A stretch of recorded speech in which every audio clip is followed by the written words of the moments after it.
అందరికీ నమస్కారం. నేను బాగున్నాను. మీ అందరూ కూడా బాగుండాలని నేనైతే మనస్ఫూర్తిగా కోరుకుంటున్నానండి.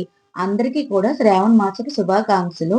ఆ లక్ష్మీ అమ్మవారి ఆశీస్సులు మనందరిపైన ఉండాలని నేనైతే మనస్ఫూర్తిగా కోరుకుంటూ, శ్రావణ మాసం ముందు రోజైతే మాత్రము ఇలా అయితే మా ద్వారబంధాలు, ఇల్లు మొత్తం కూడా క్లీన్ చేసేసుకున్నాను కదా! ఇంకా ముగ్గుతో అయితే ఇలా పసుపు రాసేసుకొని, బొట్లు పెట్టేసుకొని, ముందు రోజు ఇలా అనేది అన్నీ కూడా సిద్ధం చేసుకొని ఉంచుకున్నానండి.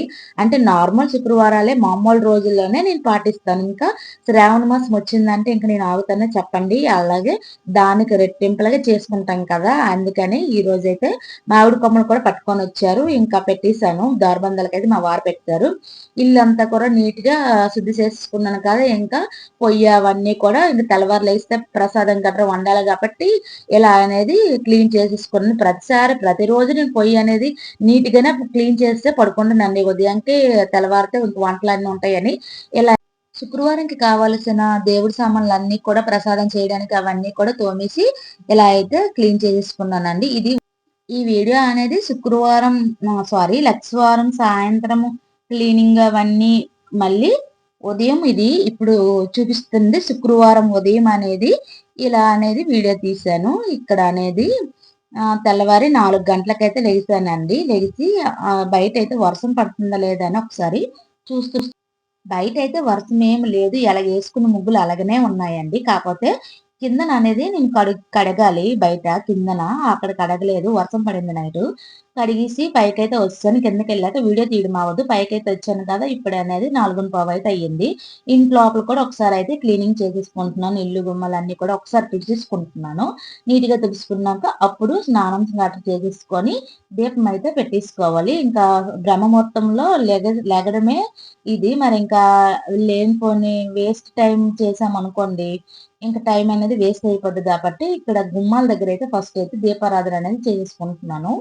ఇక్కడ ప్రసాదం అన్నీ కూడా చేశానండి. కాపోతే వీడియో తీసుకొని ఉన్నాననుకోండి ప్రసాదంకి కాడ, ఇంక దీపం పెట్టే టైంకి ఇంక తెల్లవారిపోద్దని ఇంకా స్పీడ్‌గా అయితే ఇలా అనేది దీపం పెట్టేసుకున్నాను. గుమ్మాల దగ్గర ఏదో నాకు తెలిసిన విధంగా నేనెప్పటినుంచో ఫాలో అవుతున్నాను. అంటే చేసుకుంటున్నదే మీకిలా చూపిస్తున్నానండి. ఇందులో ఏవైనా గాని తప్పులు గట్రా ఉంటే క్షమించేయండి. అంటే నాకు తెలీదు కదా! నాకు తెలిసినట్లు నేను చేసేసుకుంటున్నాను. నేనెప్పుడు కూడా ఇలానే చేసుకుంటాను.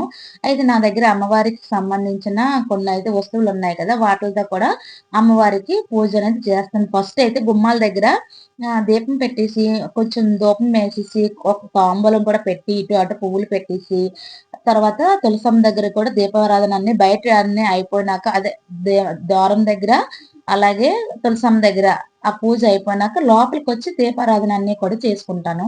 నేనెప్పుడు కూడా అలానే చేస్తానండి. ఇంకా సాయంత్రం పూట కూడా నేను అలానే చేస్తాను. బయటనే చేస్తాను. అంటే గుమ్మాల దగ్గర గట్రా. అంటే మామూలు శుక్రవారం రోజులే చేస్తాను. అలాంటిది ఇంకా శ్రావణ మాసంలో శుక్రవారాలు గుమ్మాల దగ్గర పెట్టుకుంటే చాలా మంచిదండి. ఆ లక్ష్మీ అమ్మవారు మన ఇంట్లోకి రావాలంటే ఫస్ట్ అయితే ఎవ్వరైనా సరే గుమ్మం దాటే రావాలి కదండీ లోనికి. అందుకే ఫస్ట్ ఇంప్రెషనే బెస్ట్ ఇంప్రెషన్ అంటారు కదా! అలాగే అంటే ఇప్పుడున్న భాషలో చెప్పాలంటే ముందు గుమ్మం చూసే కదా! అసలు ఎలా ఉంది? ఏంటి? అనని. ఇల్లు బావుంటే కదండీ ఎవరైనా వచ్చి ఒక క్షణం కూర్చొని మాట్లాడడానికి గట్రా చూస్తారు. ఇల్లు బాగోలేకపోయిందనుకోండి, గలీజుగుందనుకోండి అసలు ఉంటామా చెప్పండి ఎవరైనా సరే. అలాగే అమ్మవారికి కూడా శుచి, శుభ్రత అంటే చాలా ఇష్టం. అందుకనే మనం ఇంట్లో కూడా శుభ్రంగా ఉంచుకోవాలని ఎప్పటికప్పుడు నేను ప్రతి వీడియోలో చెప్తూనే ఉంటానండి. అయితే శ్రావణ మాసం పూజలని పెద్ద ఆర్భాటాలయన్నీ చేసి అక్కర్లేదు. మనకున్నంతలోన మనకు తగ్గినట్లుగా మన స్తోమత ఎంతో అంతే చేసుకుంటే బావుంటుందని నా ఉద్దేశము. అంటే ఇప్పుడు కొంతమంది ఎక్కువగా పూజల కోసం ఎక్కువగా మనీ పెట్టేసి, అప్పులు చేసేసి మరీ పెట్టేస్తున్నారు. రిటర్న్ గిఫ్ట్స్ అని అవని, ఇవన్నీ కూడా అవేం అక్కర్లేదండి. రిటర్న్ గిఫ్ట్స్ ఎందుకండి? తాంబూలం పెట్టేసుకొని ఒక జాకెట్టు, గాజులు, పసుపు, కుంకుమ పెట్టేసి అమ్మవారి దగ్గర పెట్టేసుకొని ఒక ముగ్గురికో, ఐదుగురికో, 8 మందికో మనకు నచ్చినంత మందికి తాంబూలం పెట్టేసుకొని సరిపోద్ది గాని రిటర్న్ గిఫ్ట్స్ అవి ఇవి అంటున్నారు. అవన్నీ కాకుండా మనం ఎప్పటినుంచో ఫస్ట్ నుంచి ఫాలో అవుతుందే ఫాలో అవ్వండి. ఉన్నవాళ్ళైతే అలాగనే చేసుకోవచ్చండి. అలంకరణ అనేది కంపల్సరీ చేసుకోవాలి. మన నచ్చినట్లుగా అలంకరణ అనేది చేసుకొని మన మనసుకి భక్తి అనేది మన మనసుకు సంబంధించింది కాబట్టి మనం అమ్మవారిని ఎలా అలంకరించేసుకుంటే మన మనసు అనేది సంతోషపడుతుందో అలా అలంకరించేసుకోవాలి. మీకు ఇవన్నీ విషయాలు అనేవి చెప్తూనే నేను అనేది పూజ అనేది చేసేసుకున్నాను. ఇక్కడ నా దగ్గర వెండివి పుష్పాలు అయితే ఉన్నాయి కదండి. వాటిలతోనే అష్టోత్తరం చదువుకుంటూ అమ్మవారికి పూజ చేసేసుకున్నాను. అలాగే విరజాజులు అవన్నీ ఉన్నాయి మేడ మీద పూసినవే.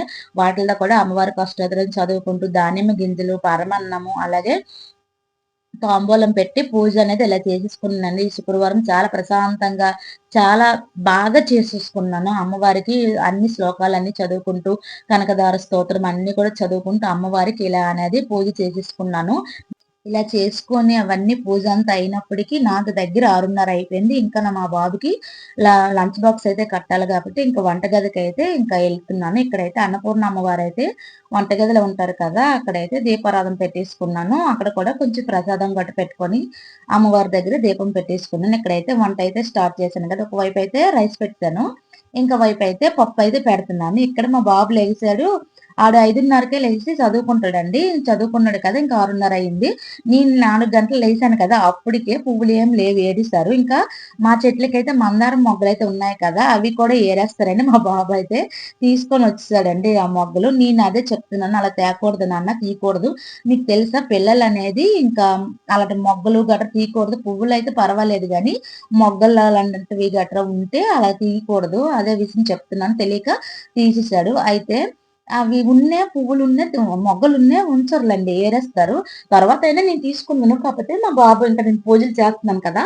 అలాగనే తీసేసుకొని పట్టుకొని వచ్చేసాడు. అదనేది ఒక ఒక వాటర్‌లో వేసేసుకుంటే అయిపోద్ది. ఇక్కడైతే నాకైతే దాహమేసిందండి. ఇంకా లెగ్సిన నుంచి ఇంకేం తాగలేదు కదా! అందుకు కొంచెం మంచినీళ్ళు తాగేసి ఇప్పుడైతే టీ పెట్టుకుంటున్నాను. టీ తాగాక ప్రశాంతంగా మిగతా పనులన్నీ కూడా చేసుకోవచ్చు. ఇక్కడ అనేది టీ గుండ కూడా అయిపోయింది. టీ గుండ వంపేసుకొని ఒకవైపు రైస్ పెట్టేసాను. కుక్కర్‌లో అయితే ఇప్పుడనేది పప్పు అయిపోయినాక సాంబార్ పెట్టేస్తాను. ఇంక టిఫిన్ కూడా లేదు. టిఫిన్ కూడా చేయాలి ఇప్పుడనేది. టీ అయిపోయినాక టీ తాగేసి అప్పుడు మిగతా పనులన్నీ కూడా చేయాలని అనుకుంటున్నాను. ఇలా పూజ, అది కాక ఇక్కడ వంట 2 కూడా మేనేజ్ చేయాలంటే ఆ ఒక 2, 3 గంటలేనండి. చాలా చాలా బిజీగుంటుంది. ఎంత స్పీడ్‌గుంటుందంటే ఈ పని అంటే బాక్సులు కట్టాలి ఒకవైపు, మంచినీళ్ళు పట్టుకోవాలి మోటరేసుకొని, వంట చేయాలంటే మంచినీళ్ళు పట్టుకోవాలి కదండీ! మంచినీళ్ళతోనే స్నానం చేశాక ఎవరికి కావాల్సిన వాళ్ళు చేసి పెట్టియాలండి ఆ టైం కల్లా. నేనే కాదు టీ అనేది మా వారు కూడా తాగుతారు. అతనికి కూడా ఇచ్చేసాను. మా అత్తయ్య అంటే చప్పటిదే తాగుతది కదా! టీ పంచదార ఎయకముందే కొంచెం తీసి ఆవిడకైతే ఇచ్చేసాను. ఇప్పుడు ఇంకా ఇటువంటి ఇంక టిఫిన్‌లు ఏం లేవు కదా! ఇటువైపు పప్పు ఉడికిపోయింది కదా! ఇంకోవైపు తాలింపు పెట్టేసాను. సాంబార్ కూడా పెట్టేసాను. అన్నీ తీసామనుకోండి వీడియో లెంగ్తీ అయిపోద్ది. మీకు కూడా చూడడానికి బోరింగ్‌గా ఉంటుంది. ఇటువైపు అయితే వరినొక అనేది ఉప్మా చేసేస్తున్నాననేది నార్మల్ ఉప్మా లాగే చేసేసుకోవాలి. వేడి వేడిగా ఉంది ఉప్మా అనేది మా బాబుకైతే ఏసి ఇచ్చేస్తాను ఇప్పుడైతే మాత్రము. ప్లీజ్ అండి ఈ వీడియో గాని నచ్చితే ఒక లైక్ చేయండి. మన ఛానెల్‌ని ఎవరైనా ఫస్ట్ టైమ్ గాని చూస్తే ప్లీజ్ సబ్స్క్రైబ్ చేసుకోండి. వీడియో గాని నచ్చితే ఒక లైక్ కూడా చేసేసుకోండి. సబ్స్క్రైబ్ చేసుకున్న వెంటనే పక్కన బెల్ ఐకాన్ ఉంటుంది. క్లిక్ చేయండి. మీరు లైక్ చేయడం వల్ల నా వీడియో అనేది కొంచెం మందికి రీచ్ అవుతుంది కదా!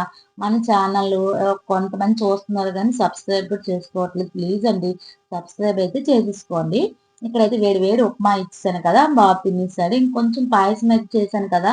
ఇంకా స్కూలుకి పెట్టడానికి కూడా అవ్వదు. అది కాక ఇంకొచ్చినప్పటికి చాలా టైం పట్టేస్తది. సాయంత్రం 5:30కి వస్తాడు. అప్పటి వరకు ఉంచడం ఎందుకులే అని వాడికైతే కొంచెం ప్రసాదం కూడా ఇచ్చేసాను. అది కూడా తినేసాడు. ఎళ్ళే ముందైతే మాత్రం బాబుకు ఎప్పుడు కూడా స్కూలుకెళ్ళే ముందు దేవుడికైతే నమస్కారం చేసి వెళ్తాడండి. నేను కూడా వాడి వెనకాతలే వెళ్తున్నాను. అయితే క్యారీస్ అవన్నీ కూడా కట్టేసాను. ఈ 2, 3 గంటలేనండి. దగ్గర 6-8 వరకు మంచి బిజీగుంటదనమాట. ఎటువైపు కూడా ఇలాగ ఎళ్ళడానికి కూడా అవ్వదు. ఆలోపే దీపాలు అవన్నీ కూడా అయిపోవాలి. ఇప్పుడైతే బాబు అన్ని తినేసాక స్కూలుకైతే ఎళ్ళిపోతున్నారు కదా! మా వారు మా బాబు వెళ్ళాక ఇప్పుడు మా వారు కూడా ఇంకా బయటికెళ్తారు కాబట్టి ఇంకా అతనికి కూడా అన్నం గట్రా వేసేసి అతను కూడా రెడీ అయ్యి బయటికైతే ఎళ్ళిపోయారు. ఎవరు వాళ్ళు ఎళ్ళిపోయినాక నేను మా అత్తయ్య ఇద్దరమే కదా! ఇప్పుడనేది ఆ కంగారులో ఎలా వడ్డించానో, ఎలా ఏస్తానో తెలీదు కదండీ! గాబరగా ఇల్లంతా కూడా ఇల్లు కాదు అదే సారీ పొయ్యి అవన్నీ కూడా ఎలాగంటే అలాగుంటాయి. కంగారులో వంట చేశాను కాబట్టి అవన్నీ కూడా క్లీన్ చేసుకుంటున్నాను. అలాగ ఉంచిస్తే నాకు నచ్చదండి అందుకనే. ఏం లేదు సాంబార్ చేశాను, అన్నం వండాను అంతే. అప్పడాలైతే ఏపీసి వాళ్ళిద్దరికి కట్టాను కదా! మా ఇద్దరం తినేటప్పుడు మేమనేది అప్పడాలు అనేది ఏపీసుకుంటాం అంతేనండి. ఇంక కర్రీ కూడా ఏం చేయలేదు. పాలొచ్చి పాలైతే మరగబెడుతున్నాను. ఈ వీడియో నచ్చితే ప్లీజ్ సబ్స్క్రైబ్.